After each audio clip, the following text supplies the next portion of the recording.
Going into my senior season for high school and was working out and I was throwing 80% and I just felt like this pop. I didn't think anything of it, and then I threw one more pitch after that, after I felt the initial pop, and I was just like, there's something wrong. There was someone that had a lesson after me, and his father came up to me and he was like, I don't want to scare you or anything, but the way you're describing it, I think you might have tore your UCL. It doesn't hurt that bad. I'm thinking a UCL tear is like very painful. I feel like if my ligament's torn, I should just have constant pain, but it really wasn't. And then I got the news back and it was completely torn in half. I still remember like where I was. That night was like emotional. I already committed to college, so I wasn't sure how my college coach would take it.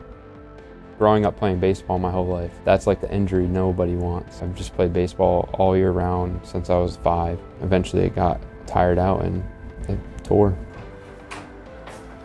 Hey CJ, how are you doing? Good, how are you? Everyone talked highly of Dr. Green, just said that he was really good, always like a top surgeon. So I want to meet with them, meet with their family, really understand them as a person and get a sense of what are their goals, what are their expectations, and try to put that all together to come up with a plan for them. I had 2 options, Tommy John surgery or a brace, and I was just like, I might as well just go with the old reliable, make the sacrifice and just do the whole thing, not play my freshman year. It was kind of like a fluke thing. My approach to it is if you're a thrower and a pitcher and you have a significant ulnar collateral ligament injury, you're probably going to end up needing to have surgery to get back to that.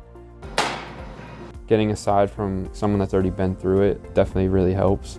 One of the kids I knew just playing baseball in Rhode Island, his name's Dorsey, and he plays baseball at URI. About a year before my surgery, he had surgery by Dr. Green. He said his surgery went well, so I was like, it seems like perfect fit. Once we decide this is what we're going to go ahead with the patient, we talk about what the recovery and rehabilitation is going to be, and it's a long recovery. I tell patients it's going to be a year at least to get back to full throwing activities.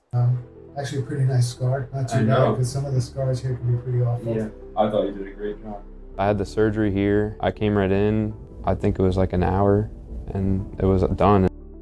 From a surgical standpoint, I do what's considered a modified Jobe ulnar collateral ligament reconstruction, split the muscles right over the ligament so we can get right down on the ligament, stay away from the ulnar nerve, and then use a palmaris longus tendon. And I'm able to use that graft generally to get 2 or 3 layers of tissue. Then we incorporate that into what's their residual ligament. I'm very comfortable with the way the surgery turns out. And then it's a question of, will the patient be able to go through the rehab?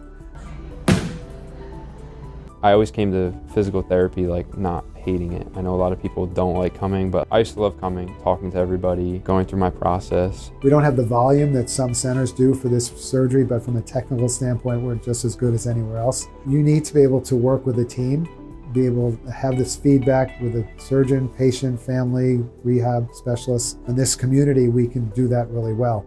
We're able to coordinate the care. That's just the ideal way to do it. The first throw, it felt like a completely new arm. It felt weird. And then just each stage, it just got scarier, the more velocity I was putting on it. You have to be very careful not to push patients too fast, especially once they start a throwing program because they're not used to it.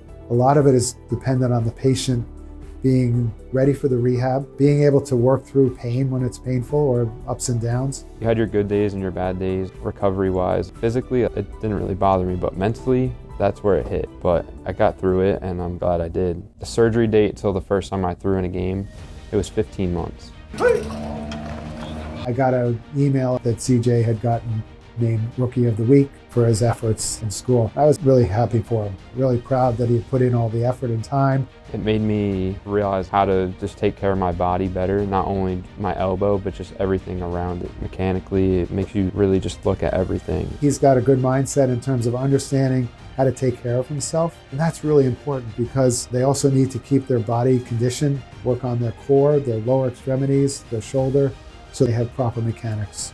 My love for baseball, that's what kept me going. I know it's just a game, but once you go through the surgery and just all the recovery, it's just a lot more deeper than just baseball.